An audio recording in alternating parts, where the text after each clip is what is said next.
البدع والأهواء، أهل البدع العقائدية وأهل البدع السياسية. أنا أقول بيننا وبينكم السلف، بيننا وبينكم الكتب، كان فيقول البدع بيننا وبينكم. Bismillahirrahmanirrahim. Alhamdulillah hamdan katsiran thayyiban mubarakan fih kama yuhibbu rabbuna wa yardah. Asyhadu an la ilaha illallah wahdahu la syarika lah wa asyhadu anna Muhammadan 'abduhu wa rasuluh sallallahu alaihi wa ala alihi wa ashabihi wa man tabi'ahum bi ihsanin ila yaumiddin. Amma ba'd. Ikhwanil kiram rahimani wa rahimakumullah. Kemarin kita membahas tentang perkataan Tahawi rahimahullah berkaitan dengan masalah mengusap khuf, bahwa kita berkeyakinan mengusap khuf itu sesuatu yang masyru', disyariatkan baik ketika safar maupun ketika mukim. Kenapa permasalahan fikhiyah seperti ini kok disebutkan dalam pembahasan akidah? Indak ya Ukasha, Cilacap.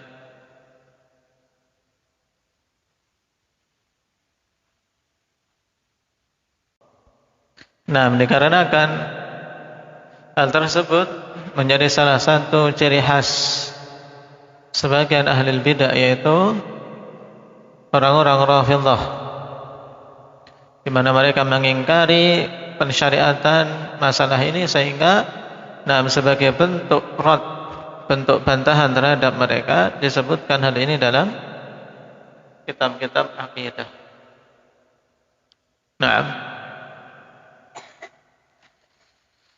Padahal dalil tentang pembahasan mengusap khuf itu mencapai tingkat apa, Muhammad? Dalil-dalilnya dalam masalah ini mencapai tingkat apa? Mencapai tingkatan mutawatir. Tapi siapa yang hafal bait tentang hadis-hadis mutawatir di antaranya? Indah Rifki.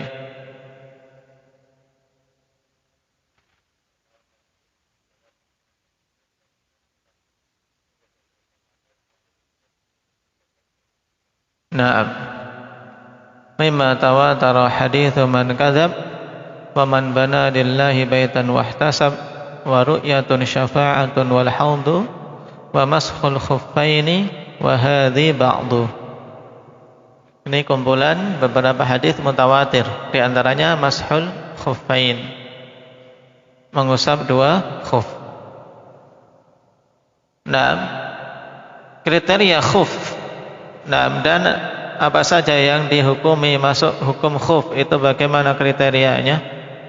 Aba Mujahid? Yang dipakai di kaki dan menutupi mata kaki.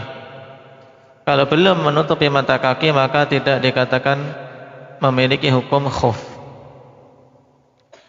Baik. Sekarang kita lanjutkan. Qala al-Imam at-Tahawi rahimahullahu ta'ala, wal hajju wal jihadu madiyani ma'a ulil amri minal muslimin barrihim wa fajirihim ila qiyamis sa'ah.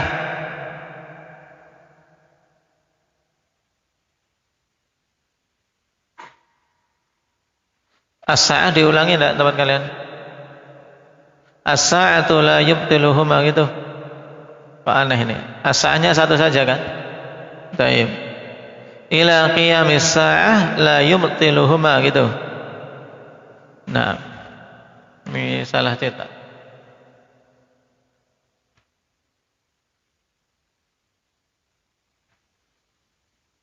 Baik. Saya ulangi. wal hajj wal jihad madiyani ma'a ulil amri minal muslimin.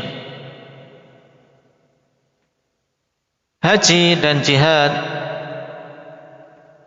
kedua-duanya madiyan, yaitu berlaku penunaiannya bersama dengan ulul amri dari kalangan kaum muslimin.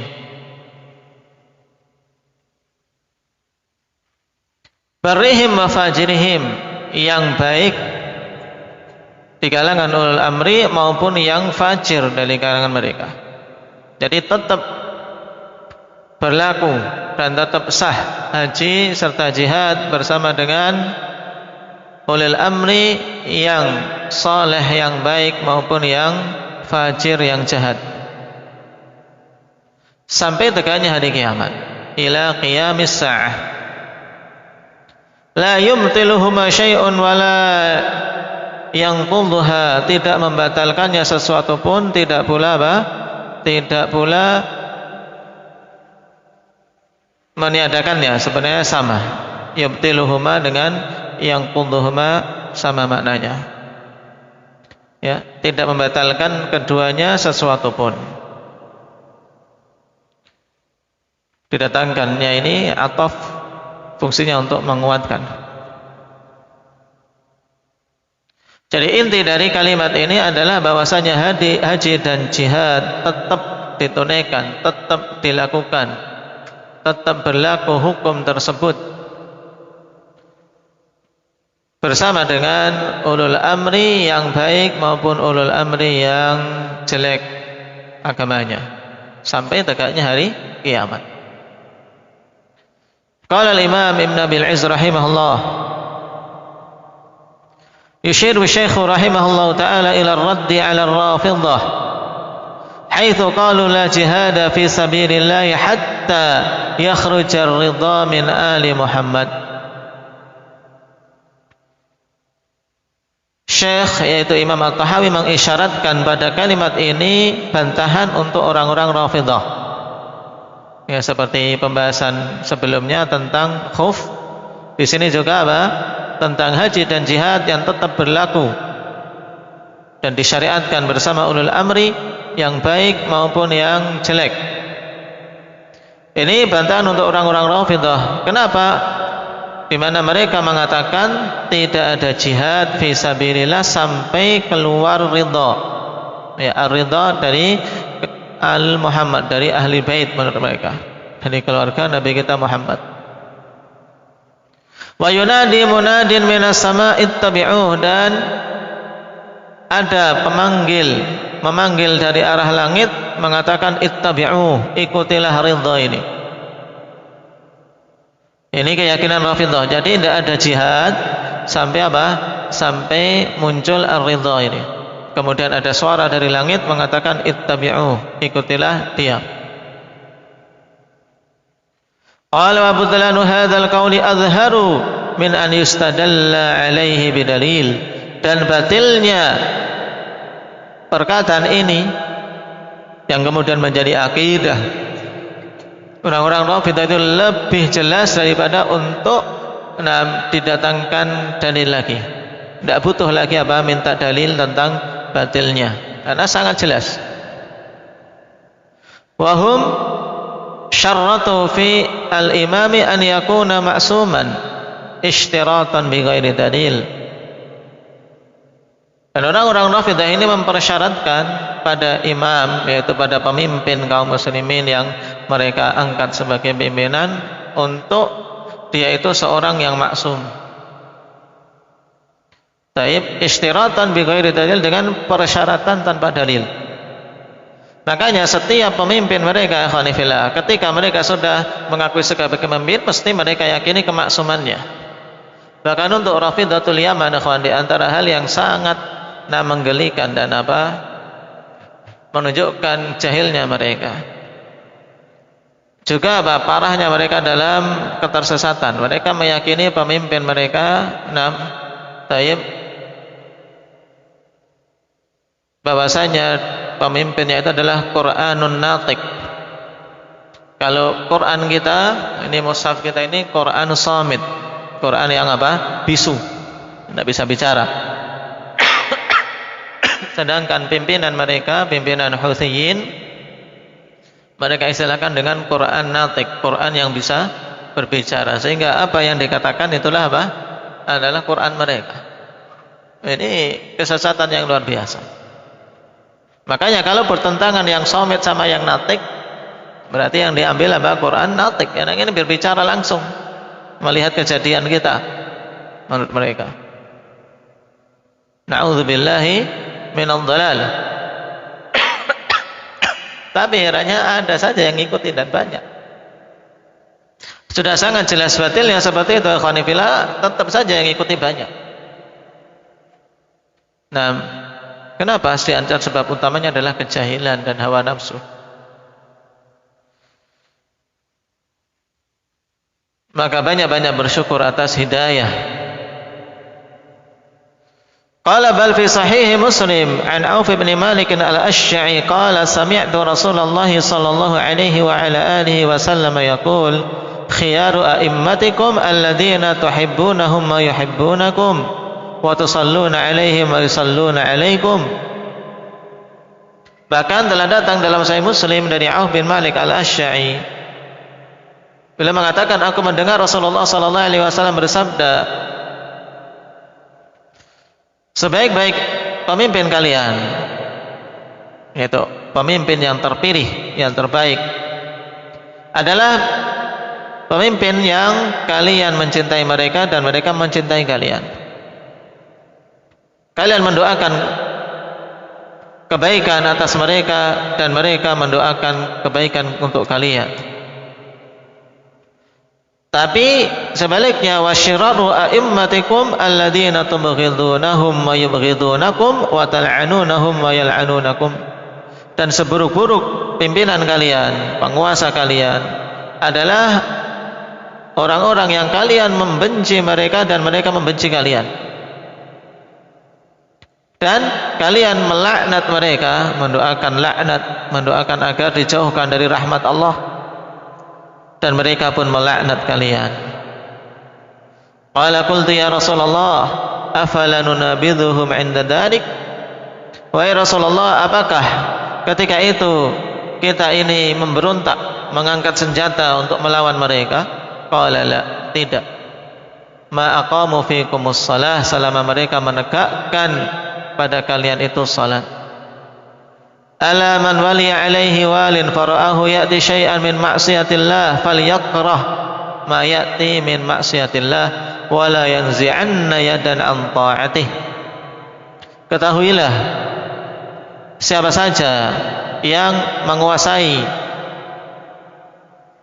perkara kaum mukminin, atau ala man waliya alaihi walin, ketahuilah siapa saja yang berkuasa atasnya seorang wali, seorang pimpinan, seorang penguasa, kemudian dia melihat si penguasa tadi mendatangkan sesuatu dari kemaksiatan kepada Allah, maka bencilah apa-apa yang dia datangkan berupa kemaksiatan kepada Allah tersebut, dan jangan sekali-kali dia mengangkat atau mencabut tangannya dari ketaatan kepadanya.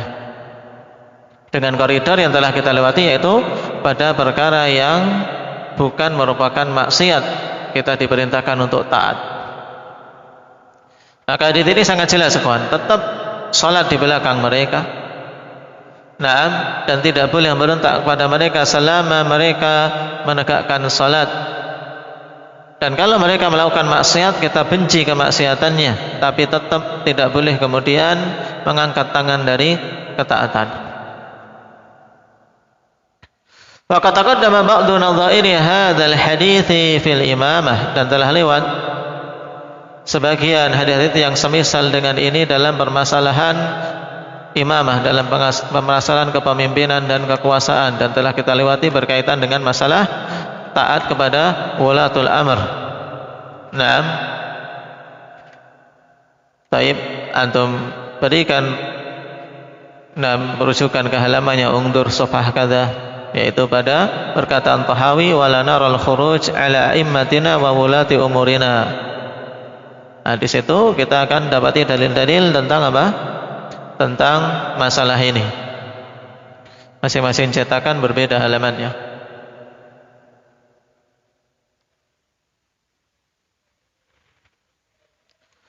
Qala rahimahullah, wa lam yaqul innal imama yajibu an yakuna ma'suman. Wa rafidatu akhsarun nasi safqatan fi hadhihi al-mas'alah li'annahum ja'alul imam al-ma'suma huwa al-imam al-ma'dum. Dan ahli sunnah tidaklah mengatakan sungguhnya imam itu wajib seorang yang maksum. Nah, yang menjadi penguasa, menjadi pimpinan itu wajib maksum. Ini bukan keyakinan ahli sunnah. Dan orang Rafidah adalah orang yang paling rugi, ya, perdagangannya dalam masalah ini. Ya, intinya apa? Ini perumpamaan saja. Nah, ketika seseorang ingin berlomba pada suatu kebaikan dalam suatu perdagangan, yang paling merugi dalam masalah ini orang-orang Rafidah. Kenapa?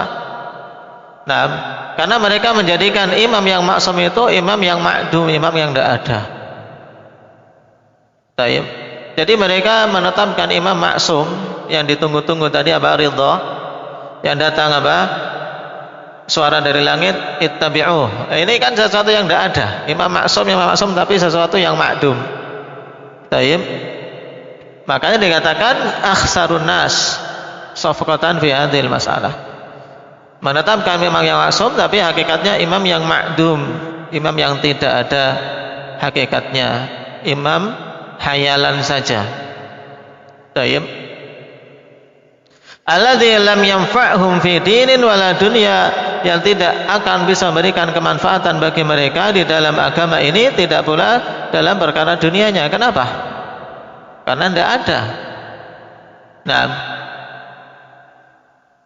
dan hal yang menertawakan, yang menjadikan orang tertawa bagi mereka-mereka yang mengetahui batilnya, mereka ada orang-orang khusus yang ditugasi untuk menunggu di gua yang diklaim Mahdi, mereka keluar dari situ. Nah, ditunggu terus sampai keluar Imam Mahdi. Nah, sampai hari kiamat tidak akan keluar. Fa innahum yad'una annahu al-imamul muntadhar Muhammad ibn al-Hasan al-Askari.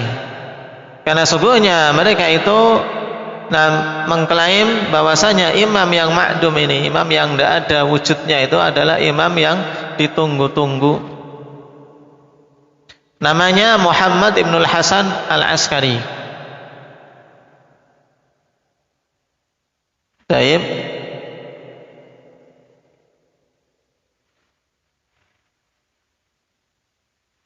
Nama dia akhwan dalam kitab-kitab mereka Abul Qasim Muhammad ibn al-Hasan al-Askari ibn Ali al-Hadi ibn Muhammad al-Jawad.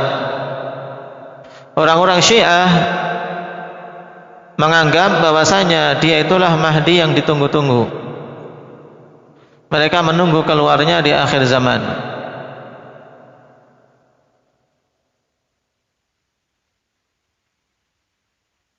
Loh, sudah tahu namanya kok ditunggu-tunggu. Iya ikhwan, karena apa? Dia pernah ada tapi apa? Kemudian masuk ke sirdab. Ya. Dia masuk ke apa? Suatu bangunan di bawah bumi, jadi sembunyi di bawah bumi. Dikatakan di sini alladzi dakhala sirdab fi za'mihim. Ya. Jadi Muhammad ibn al-Hasan al-Askari ini pernah hidup sudah ada. Kemudian apa? Dia masuk ke sirdab. Ya, masuk ke sirdab. Apa makna sirdab tadi? Binaun tahtal ard. Ya. Suatu bangunan di bawah bumi. Jadi dia masuk ke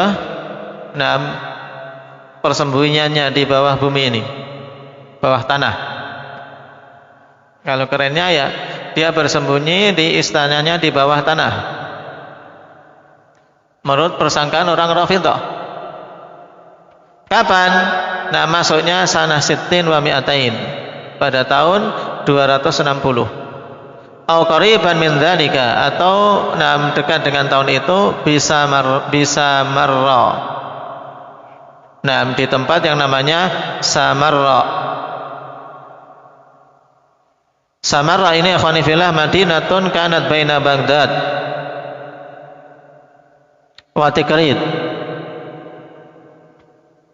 ala syarqi ad-Dajlah, yaitu suatu kota yang terletak di antara Baghdad dan Tikrit di arah timur sungai Dajlah.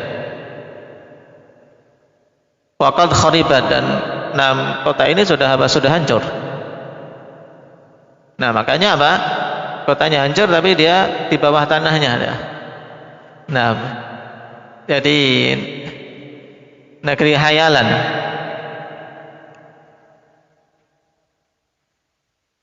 Makanya orang paling berhayal ya orang-orang Rafidhah ini.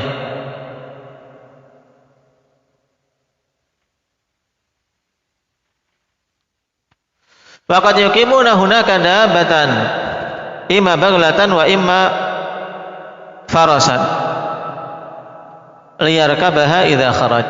Dan mereka, ya, orang-orang Rafidhah itu sudah mempersiapkan di sana seekor tunggangan. Kemungkinannya keledai atau kuda, agar kalau Muhammad bin Hasan al-Askari ini keluar, dia langsung bisa nunggang kudanya. Ini juga masuk akal lagi. Zaman sekarang sudah pakai, kenapa tidak dipersiapkan mobil? Ya, persiapkan mobil yang anti peluru kah, atau tank, atau pesawat. Dipersiapkannya keledai sama kuda. Baik. Wa yuqimuna hunaka fi awqatin ayyanu fiha man yunadi alaihi bil khuruj, ya maulana ukhruj, ya maulana ukhruj. Kemudian mereka tinggal di situ pada waktu-waktu yang mereka tentukan, ikhwan. Di tempat itu kemudian ada orang yang memanggil untuk keluar. Jadi ada orang ditugaskan di situ. Ya, ada kendaraan tadi kuda atau keledai, kemudian ditetapkan orang pada waktu tertentu untuk manggil-manggil. Wahai maula kami, keluarlah. Wahai maula kami, keluarlah. Kenapa enggak disusul ke dalam? Taib.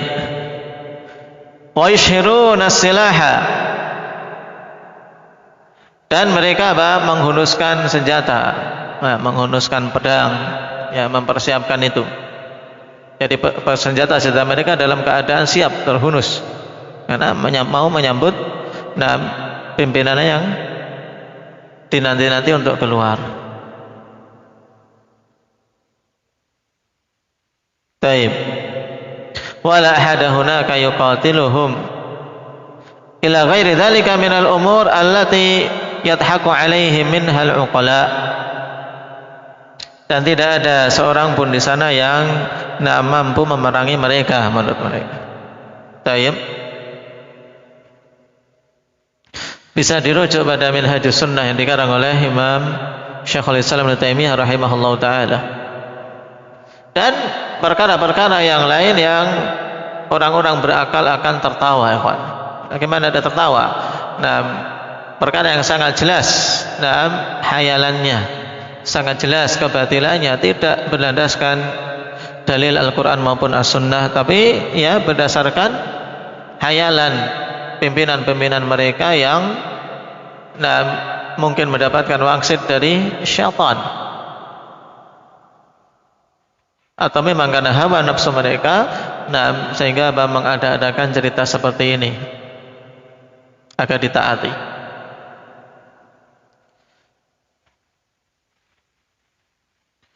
Dan masih sangat banyak lagi, ya kawan, khurafat, kemudian hayalan orang-orang Rafidhah,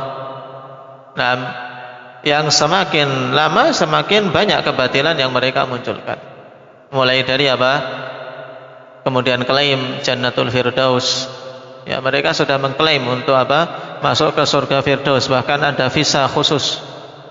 Kalau di Rafidhah Yaman ada visa khusus masuk Jannah Firdaus yang stempel dengan tanda tangan pemimpin Houthi-nya. Ya, jadi yang sudah memegang visa itu langsung masuk surga Firdaus. Nah, ini kan tidak masuk akal. Orang yang berakal itu mesti akan ketawa.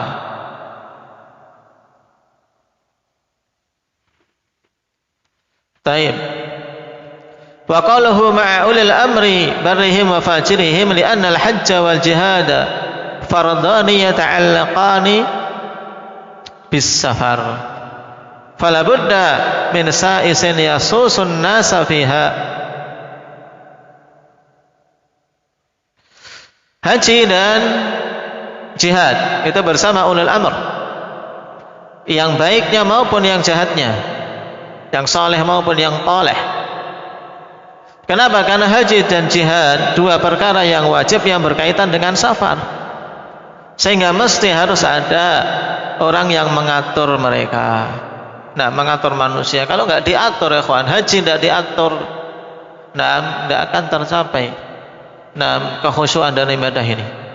Mungkin musibah besar akan terjadi karena manusia berdesak-desakan, semuanya ingin masuk ke Arafah misalnya, sehingga yang sudah datang belakangan kok mendapati tempat tidak ada, akhirnya mengeluarkan yang di dalam, akan terjadi apa? Persengketaan, mungkin ada pembunuhan dan seterusnya. Kalau nggak diatur, sudah diatur saja, khwanifillah, terkadang terjadi musibah seperti dulu. Musibah yang terjadi di terowongan Mina.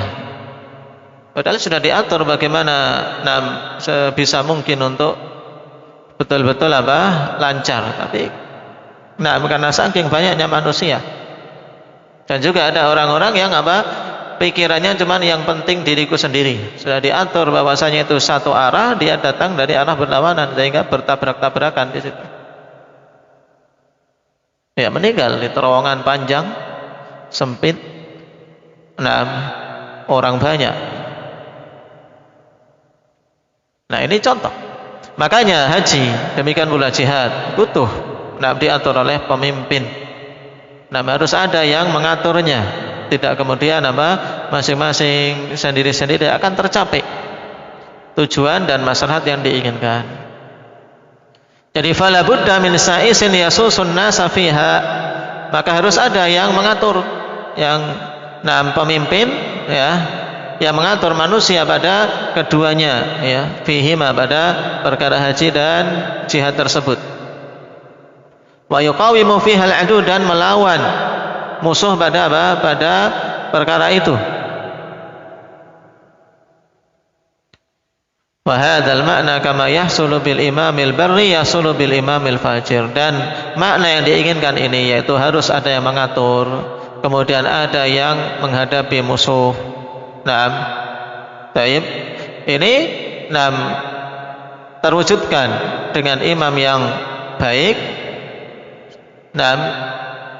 Sebagaimana terwujudkan dengan imam yang baik, demikian pula bisa terwujud dengan imam yang fajir, yang jahat, yang zalim.